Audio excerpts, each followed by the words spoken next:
जय हिंद दोस्तों। भारत की लोकसभा में 543 सीटें हैं। केंद्र में सरकार बनाने के लिए आधे से एक ज्यादा यानी 272 सीटों की जरूरत होती है। बीजेपी को बीते दो चुनावों में स्पष्ट बहुमत मिला था। 2014 में 282 सीटें और 2019 में 303 सीटें। 2024 के चुनाव में पीएम मोदी ने बीजेपी के लिए 370 सीटें जीतने का टारगेट रखा है। आज हम जानेंगे 370 सीटों का टारगेट ही क्यों, बीजेपी गवर्नमेंट ऐसा क्या करना चाहती है जिसके लिए 370 सीटें बेहद अहम है। तो चलिए जानते हैं आज के इस वीडियो में। संविधान में किसी भी बड़े बदलाव के लिए संसद में 2/3 बहुमत की जरूरत होती है। लोकसभा में 543 सीटें हैं। 2/3 बहुमत के लिए 363 सीटों की जरूरत होगी। एक्सपर्ट मानते हैं कि बीजेपी ने 370 सीटों का टारगेट इसीलिए रखा है ताकि संविधान में बड़े बदलाव करने में किसी और की जरूरत ना पड़े। बीजेपी की कार्यशैली बताती है कि वो चाहे तो बड़े संविधान संशोधन भी कर सकते हैं। हाल ही में बीजेपी के दो दिग्गज नेताओं के बयान भी इस तरफ इशारा करते हैं। 5 फरवरी 2024 को लोकसभा में पीएम मोदी ने कहा कि हमारा तीसरा कार्यकाल अगले 1000 सालों के लिए मजबूत नींव रखने का काम करेगा। 10 मार्च 2024 को बीजेपी सांसद और पूर्व केंद्रीय मंत्री अनंत हेगड़े ने कहा कि संविधान संशोधन करने और कांग्रेस द्वारा इसमें की गई विकृतियों को हटाने के लिए 2/3 बहुमत चाहिए। डॉक्टर भीमराव अंबेडकर ने संविधान सभा में संशोधन के प्रस्ताव को पेश करते हुए ये कहा था कि जो संविधान से असंतुष्ट हैं उन्हें बस 2/3 बहुमत प्राप्त करना होगा।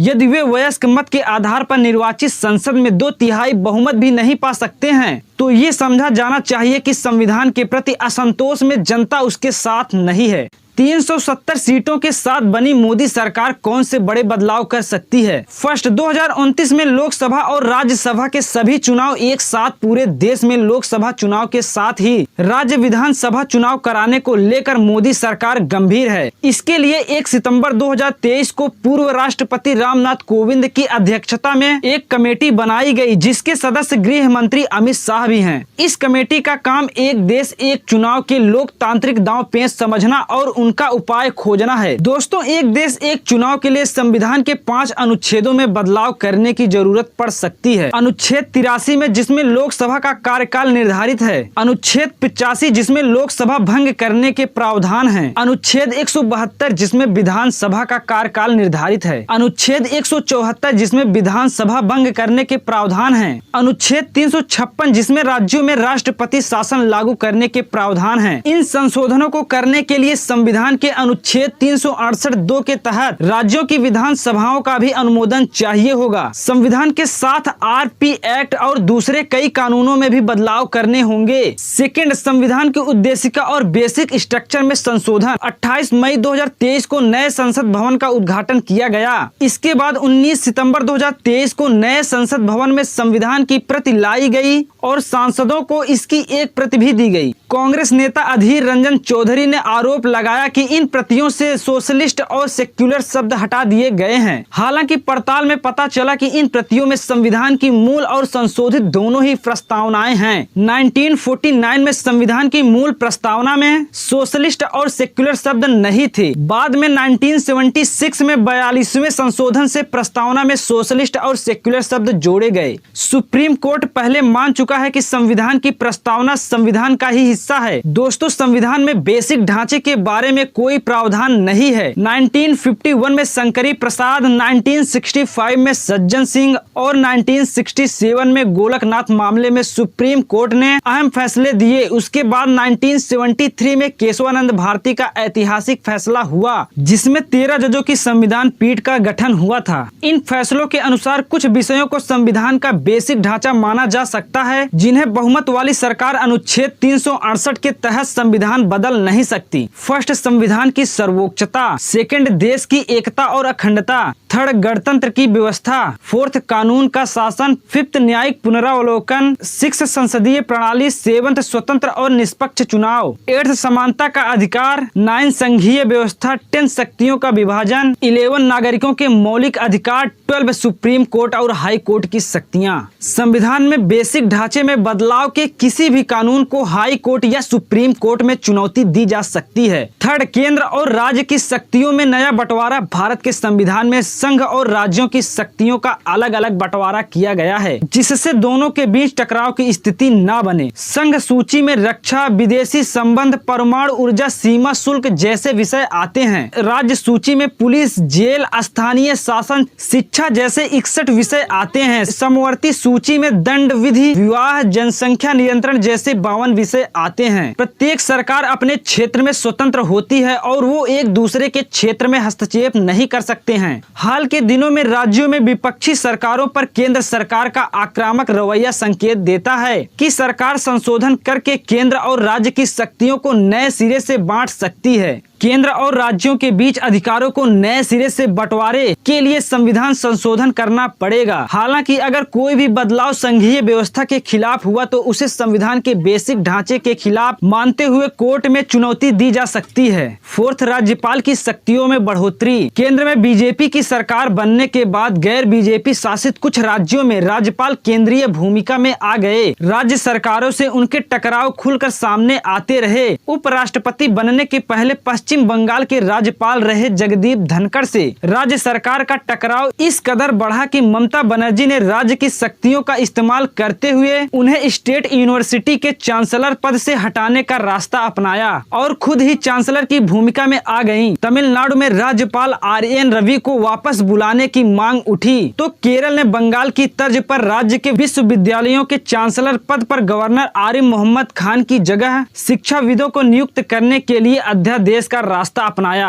कर्नाटक और महाराष्ट्र में सत्ता परिवर्तन में राज्यपाल की भूमिका अहम रही। राज्यपाल का राज्य संवैधानिक प्रमुख भले होता है लेकिन उनकी शक्तियां सीमित हैं। सरकार संविधान संशोधन के जरिए राज्यपाल की शक्तियों में बढ़ोतरी कर सकती है। इससे केंद्र सरकार और राज्यपाल राज्य के कार्यों में खुलकर हस्तक्षेप कर सकेंगे। राज्यपाल की शक्तियों में बढ़ोतरी के लिए खंड 6 के अध्याय 2 के अनुच्छेद 160, 61, 62 और 163 में बदलाव करने की जरूरत होगी। राज्यपाल की शक्तियों में बढ़ोतरी से जनता द्वारा चुनी गई सरकार और मुख्यमंत्री के अधिकारों में कटौती होना संघीय व्यवस्था और बेसिक ढांचे के खिलाफ माना जा सकता है। फिफ्थ, भारत को हिंदू राष्ट्र बनाने की पहल। 1925 में सावरकर ने हिंदुत्व का वैचारिक फ्रेमवर्क दिया। उनका तर्क था कि भारत हिंदुओं की पूर्ण भूमि है, मुसलमानों और ईसाइयों की पूर्ण भूमि भारत नहीं है। पिछले 100 सालों में इस विचार ने काफी समर्थन हासिल किया। 2014 में नरेंद्र मोदी के प्रधानमंत्री बनने के बाद हिंदू राष्ट्र की मांग तेज हुई। पीएम मोदी पिछले कुछ सालों से खुद को लगातार मंदिरों के निर्माण और जीर्णोद्धार से जोड़ रहे हैं। उनके व्यक्तित्व से एक हिंदुत्ववादी प्रधानमंत्री की झलक मिलती है। तमाम शहरों और सड़कों के इस्लामिक नाम बदलकर हिंदू संस्कृति से जुड़े नाम दिए गए। डीएमके सांसद कनिमोझी ने कहा था कि CAA NRC जैसे कानून हिंदू राष्ट्र के निर्माण की दिशा में एक बड़ा कदम है। प्रोफेसर पुरुषोत्तम अग्रवाल मानते हैं कि जब तक मौजूदा संविधान अस्तित्व में है भारत एक हिंदू राज्य नहीं हो सकता। लेकिन बीजेपी के प्रचंड बहुमत को देखते हुए संविधान की शक्ल सूरत पूरी तरह बदली जा सकती है। हालांकि मोदी सरकार ने सार्वजनिक तौर पर हिंदू राष्ट्र को लेकर कोई बयान नहीं दिया है। मूल संविधान में धर्मनिरपेक्षता के बारे में स्पष्ट प्रावधान नहीं थे, लेकिन संविधान के अनुच्छेद 14 के तहत सभी को बराबरी का अधिकार दिया गया है। संविधान के 42वें संशोधन से संविधान की प्रस्तावना में धर्मनिरपेक्षता शब्द जोड़ा गया।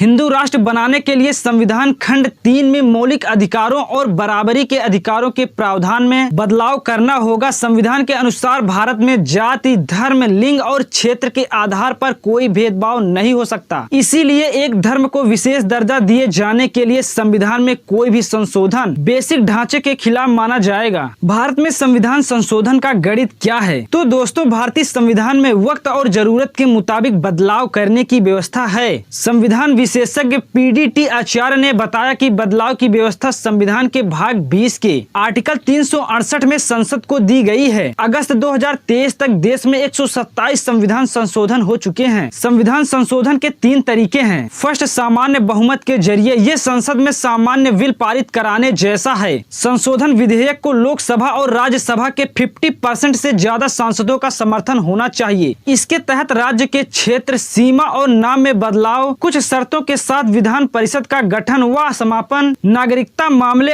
अनुसूचित जाति जनजाति से संबंधित व्यवस्था और संसदीय विशेषाधिकार आदि आते हैं। सेकंड, विशिष्ट बहुमत के जरिए अधिकांश प्रावधानों को संसद के विशेष बहुमत से बदला जाता है। सदन में मौजूद और मतदान करने वाले मेंबर्स के कम से कम 2/3 वोट चाहिए। इसके अंतर्गत मूल अधिकार, राज्य के निर्देशक सिद्धांत, उद्देशिका जैसे संशोधन आते हैं। थर्ड, विशिष्ट बहुमत के साथ आधे राज्यों से स्वीकृति। कुछ संशोधनों के लिए दोनों सदनों में अलग अलग 2/3 बहुमत और देश के कम से कम आधे राज्यों की सहमति जरूरी होती है। इसके अंतर्गत राष्ट्रपति का चुनाव और प्रक्रिया, संघ तथा राज्यों की कार्यपालिका की शक्ति का विस्तार, सुप्रीम कोर्ट के 7वीं अनुसूची के विषय अनुच्छेद 368 के क्लोज यानी संविधान का संशोधन करने की प्रक्रिया को भी बदला जा सकता है। 370 सीटों का टारगेट रखने के पीछे 2 अन्य बड़ी वजहें भी हैं। First, symbolism. आर्टिकल 370 हटाने की बार बार याद दिलाना। बीजेपी ने अपने कार्यकाल में कई ऐतिहासिक फैसले किए, जिनमें आर्टिकल 370 हटाना प्रमुख था। बीजेपी कई दशकों से अपने मैनिफेस्टो में इसे हटाने का वादा करती रही थी। 2019 में आर्टिकल 370 और अनुच्छेद 35A निरस्त कर जम्मू कश्मीर को विशेष राज्य का दर्जा खत्म कर दिया गया। मोदी ने कश्मीर से धारा 370 हटाई है। इसी आधार पर वो लोगों से इमोशनल गेम खेलकर उनसे भाजपा को 370 सीटें देने की बात कर रहे हैं। पीएम मोदी ने एक फार्मूला भी दिया।